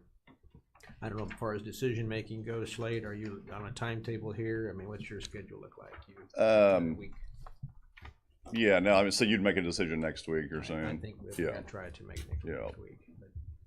But, yeah, no, that's fine. Yeah. All right. One of the things I would just mention, we're talking about, well, that, you know, these little bitty houses, like, I mean, they're not tiny, and they're nice. I mean, you can drive by and look at them. They sell for about $240,000. So, you know, I don't know what, I feel like they would fit in fine with the neighborhood. They might be a little bit narrower than some of those, you know, sprawling ranches, but it's not like they're gonna, you know, bring down the value of the neighborhood. They're nice, you know, houses that, you know, like I said, sell for about $240,000. I don't know what the comps are in the other neighborhood, but you know, wouldn't be concerned about, because they did mention they thought it was going to bring down the value of their houses, you know, which I just completely don't agree with. Slade, I've complimented you a lot on the houses and what you've done for the Thank city you. of Ottawa, and I certainly will, you know, all the time. And I don't question at all the quality of what, you know, what you would build there.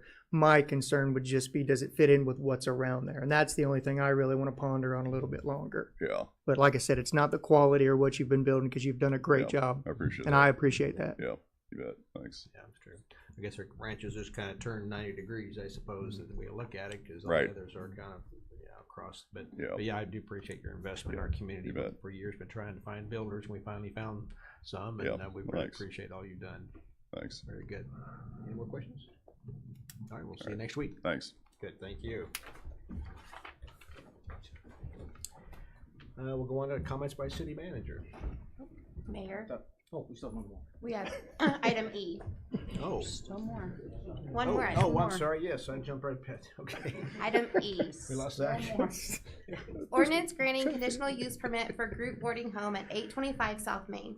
The planning commission recommends approval of the conditional use permit application by Napa Valley Builders to build for a group boarding home for adults on the property. And Zach is back again. I sure am. All right. So again, this is an application for a conditional use permit at 825 South Main to allow for a group boarding home for adults. The proposed home will allow for 5 residents, which includes a house manager. The property is zoned R2 medium density residential and is approximately 0.17 acres or 7,200 square feet, and has been undergoing extensive renovation and construction over the past several years. The surrounding area is residential, with R2 to the north, south, and west, and R1 located along South Main Street. All surrounding uses are residential. Within the R2 district, group boarding homes for adults are allowed with a conditional use permit, provided the home has fewer than 20 residents. Section 2301 of the zoning code defines a group boarding home for adults as a residential dwelling unit for persons 18 years of age or over, not constituting a family, as defined in this section, provided, however, that this definition shall not include an existing or proposed use of a residential dwelling unit which is in compliance with the definition of group home as defined in Kansas Statute 12-736. Such latter use will be considered a single-family residential use and shall not be considered a group boarding home for adults. Following that up, Section 2301 goes on to define a family as one or more persons related by blood, marriage, or adoption, or pursuant to legal guardianship, living together as a single housekeeping unit, or a group of not more than 4 unrelated persons living together as a single housekeeping unit. In this case, the addition of a house manager pushes that number above the 4 outlined. Kansas Statute 12-736 refers to those group homes that house adults with a disability or similar situations and does not apply in this case. Therefore, with the amount of residents that is proposed and in not meeting the definitions otherwise outlined, the proposed use would meet the definition of a group boarding home and be subject to the requirement of a conditional use permit based on our zoning code. The property exists within a residential area and would house up to 5 residents, 1 being a house manager, and then 4 additional adult residents. The proposed plan, which is on the next slide, shows the floor plan, including bathrooms and a shared kitchen space. The building was constructed and designed in a manner to blend in the surrounding residential fabric in a style that is appropriate for the neighborhood. It is an existing home, so it's just basically been renovated over the past several years, and parking for residents will be located in the rear of the building with access off of Princeton Street leading to a garage. This is the site plan for the property at 825 South Main. Again, the only real new structure going in is the parking area. The house is just undergoing renovation. This is the first floor of 825 South Main Street as it is currently being renovated. It includes 2 bedrooms and a shared kitchen space as well as restrooms. And then the second floor of 825 South Main, which includes an additional 3 bedrooms, including one called out for the house manager, as well as additional restrooms and a sitting area.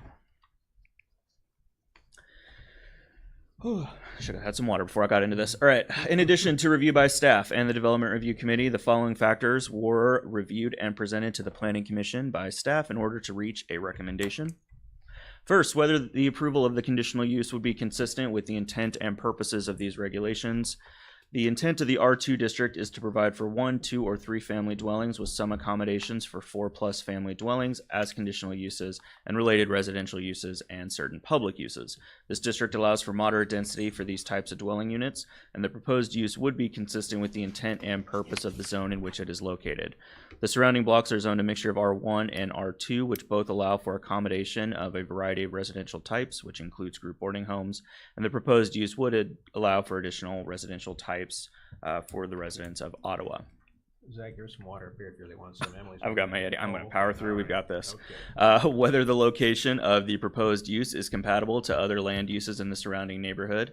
The area immediately surrounding the subject site is composed of residential uses, with a commercial use located at the corner of 9th and South Main to the southwest. The proposed use has an aesthetically compatible existing design with the surrounding neighborhood and would not create negative visual contrast with existing residential uses. The proposed use would be compatible with the surrounding area and allow for additional housing options along a major transit corridor with access to commercial and educational institutions.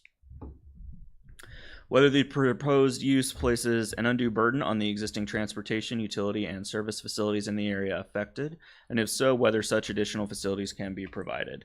The development site is currently connected to existing facilities, including water and sewer, and includes access to the existing road network. The proposed use would not place undue burden on transportation, utility, and service facilities. What is already available will continue to be sufficient to serve this use.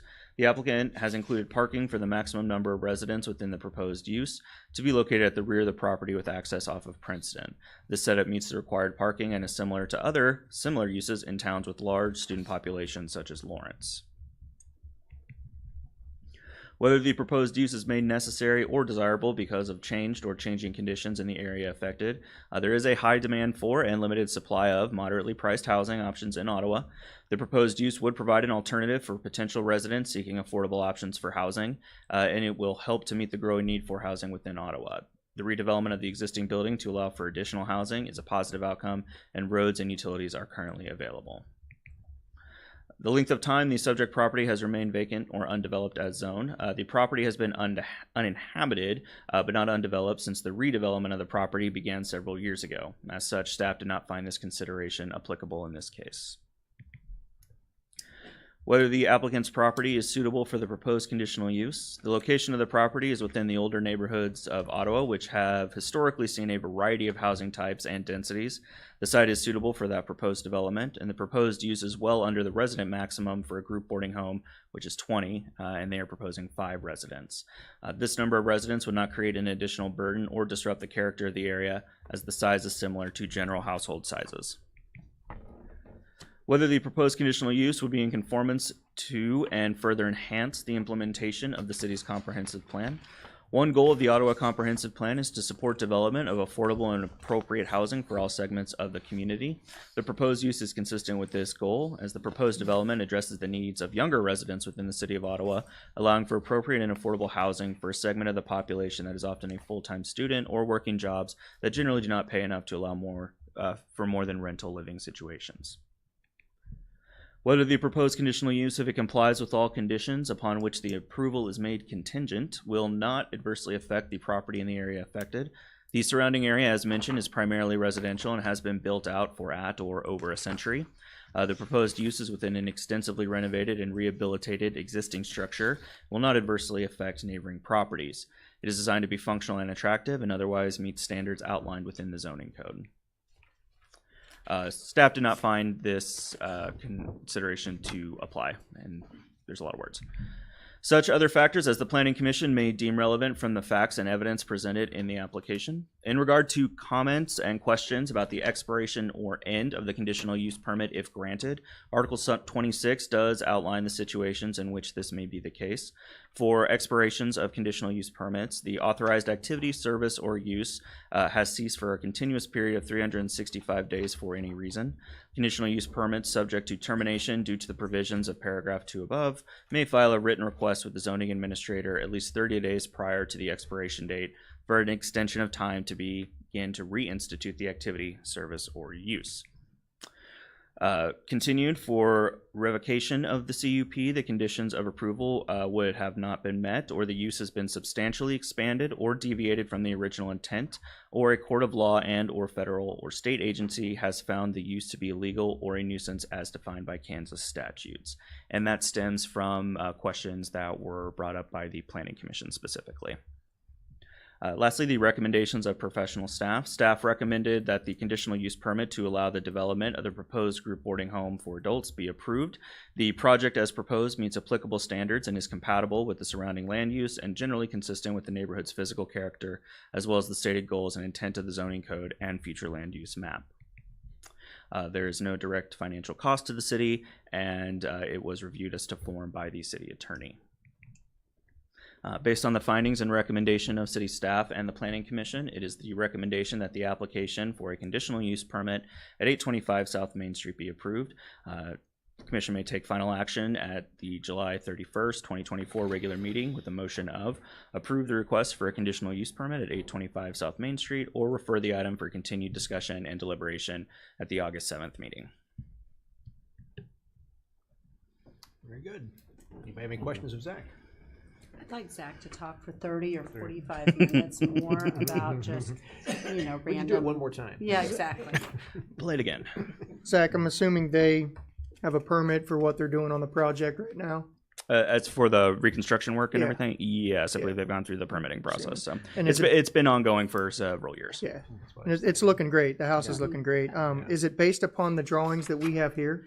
The floor plans is yes. plan. They've done some exterior work. The photos that were provided were not extremely high quality, but they've essentially just updated the exterior to just look a little cleaner and more put together. Well, the only reason I asked is because if the permit was based upon the floor plans that we're looking at right here, they already assumed that they were going to do some sort of boarding house.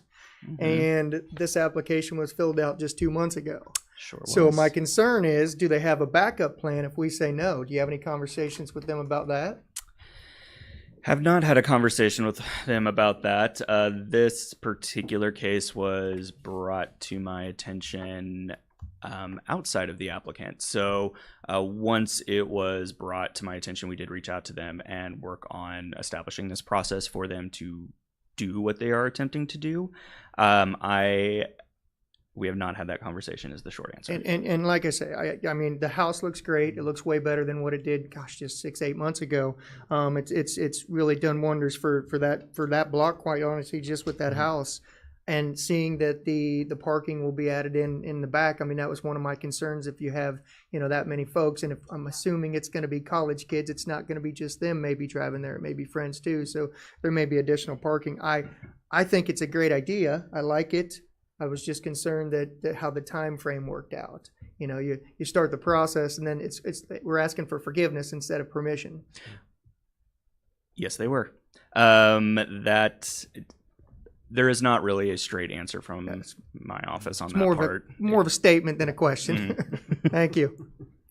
And again, on that, if this home with 6 bedrooms was rented, you likely would have more than, you could potentially have how many people if it does not become a group boarding home and is a single family home. I mean, we would have no option. I mean, essentially at that point, if it was a family, someone could rent that and fill it. Well, they can't rent it. Well, I mean, you could rent it to a single family, right? It's a single. Sure. Yes, I'm sorry. If a home has 8 individuals, they could rent this house and we have no say. Yeah, as a single family when they're related, right? So the crux of the issue. 4 sets of twins. Yeah, the crux of the issue is really that the residents are unrelated. Yes. Or that they're paying separately. Kind of both. it ties together into the fact that they're unrelated and that this particular item was brought to staff's attention for what it was. At the end of the day, we are very much aware that situations are varied across the entire city, and we can address the things that are brought to us based on the information that we have and the codes that we follow. There is probably a lot of different calculus that can be done to make a lot of different things work out based on what the applicants were doing, what they are hoping to achieve with this property, and what our code provides as far as pathways forward. This is what we were able to kind of reach as a group here. Mr. Finch, can you explain maybe why the state of Kansas has the number of 4 on there? Because, gosh, nowadays most houses are, more than 4. I just don't know the reasoning. So it's not a limitation on 4 people living in a house. It's a limitation on 4 unrelated persons living in a house. So you can obviously have a family of 4 or 10 or however many you want, and that's not a problem. But there's case law that goes back to the city of Cleveland back in the 1960s about public housing accommodations and the size of families living there, and then non-family members all coming in and receiving rental assistance. And so there was allowed for cities to create a definition of family for occupancy limits in housing. So here you have a situation where you'll have not just 4 unrelated individuals, which would be allowed, but 5, which exceeds the allowable number because you have to have a house manager since these are college students. So it's that triggering into 5 that requires a conditional use permit here. And remember, commissioners, that conditional use permits are when we say, here's a set of permitted uses in this district, here's things that are not allowed without extra permission. So, and there has to be conditions placed on the use of property in a zoning district that exceeds the normal permitted use. So maybe it's more intense, maybe it's a slightly different type of use, maybe it's for example, you might see a church in a residential neighborhood, or you might see a radio tower come in or a cell tower come in, and you go, okay, well, that's not normally allowed here, but it benefits the community at large, so we allow it with some conditions in place. And so here, the application before you, the findings from the Planning Commission say, we do think this benefits the city overall to have this done here. And we do think there should be some conditions in here to protect the value of the surrounding properties. And so if you'll look at the ordinance and what's Bate Stamp 128 in your packet, I really want you to drill in on section 2 of that ordinance. Because when we do conditional use permits, at the end of the day, the only real hook that the city has is those named conditions that are in the ordinance. So if this goes 6 months or 6 years down the road, even if it's sold 2 or 3 times, if the city is ever going to go back in and say you're no longer able to do this, it's because they're violating one of these conditions. So if there are other conditions you believe are necessary to balance the applicant's right to use their property and the surrounding neighborhood, this is the time for you to tell us what those are so that we can revise the ordinance before you adopt it. We will not be able to in the future come back and add more conditions. So if something is kind of unforeseen that comes up in a year or 2, we can't go back in and revisit this. It's going to be for these 5 conditions. So please think about that as you think about this approval. You may want to take another week as you did on the last 2 because none of us have a crystal ball and can see into the future, but all of us working together may see something that one of us doesn't when it comes to making sure we have the right conditions in the ordinance to protect everyone involved. So, long answer to your question, but I needed to get those other points in, so thank you. Thanks. And have we received any kind of concerns or complaints from the neighborhood, or is that option out there? We have not. Okay, and I assume this would be for OU. I know OU needs more student housing. They talk about that. We're talking about 2 or 3 blocks from the campus, and so that's a good location for it. I have no doubt about that. But I appreciate our council's recommendation that we might want to take this over and look over page 128 again, all of us, and look over those conditions and see if there's anything else that maybe we're not thinking of that we should be thinking of and include in this. So that's my recommendation. The rest of you, what would you say on this? Yeah. Good? Me too. We're good? Okay, we'll hold that over until next week then. So, Zach, anything else before I let you sit down? I don't think so on this one. Okay. All right. Thanks, Zach. Good job. Now we'll go to city manager comments.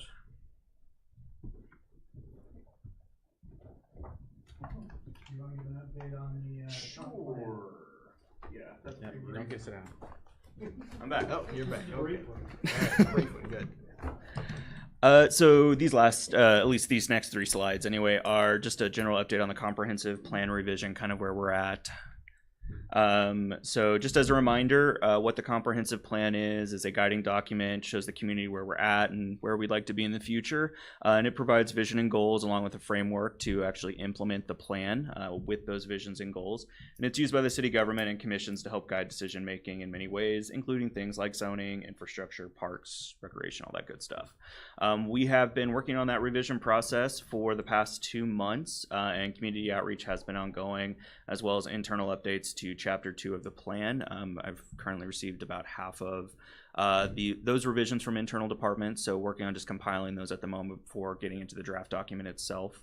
And that purpose of the revision, again, is to update the document reflecting the changes of the past 20 years since the plan was last majorly updated in 2004, and provide guidance for currently our horizon is looking about the next 10 years.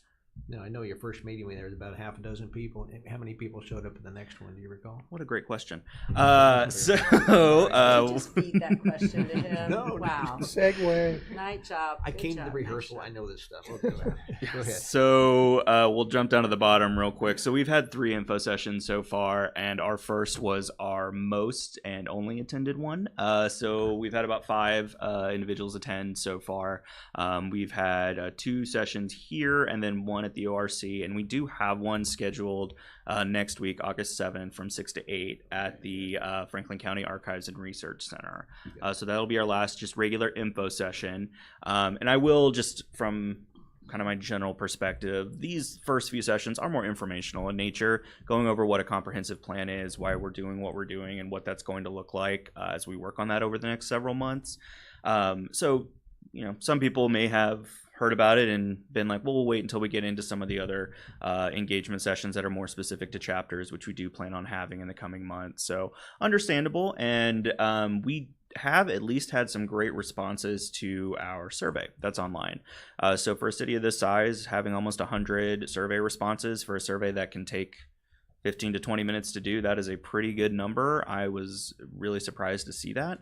When we did this in St. Joe, I think I was pushing maybe 60 responses in a city of 60,000 people. So this is a pretty great turnout. People are happy to write down their opinions and a little less likely to come into info sessions at the moment, which again is fine. But we do have that live still. So if anyone here has not been able to take that survey, or if anyone online is listening, they are welcome to do so.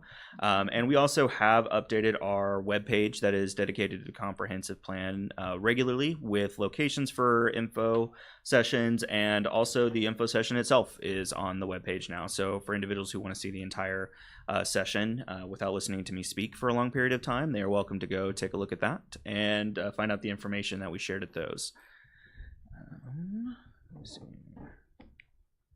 And then just an idea of where we're at in the timeline. So we're about to commence on to Chapter 2 as far as actually revising the draft document. Again, internal departments have been reviewing their respective sections of that chapter, which will be provided to Neighborhood and Community Services for review and revising. And in additional, like I mentioned before, public engagement sessions dedicated to the various chapters will be scheduled in the coming months. For Chapter 2, we are looking in late August or early September to allow for community comment and discussion. So we're really working on keeping the community engaged throughout this process. And in the attended info session, that was one thing that came up was, well, when can we talk more about utilities or parks and rec or something of that nature? And as we're getting into these chapters that have specific elements to focus on, that is going to be a great opportunity for people to come and share their thoughts and ideas. I will say for the session next week, please encourage people to attend. That'd be cool. I would love to talk about the comp plan with residents. It is always a nice time to be able to just kind of have that discussion. Mayor Skidmore can attest. It was less of a presentation at the first one, but it was definitely an engaging conversation. We had a lot of good things discussed and took up a good chunk of the entire allotted time. So even a small group can make a difference and get the conversation going. But that wraps up my update on that.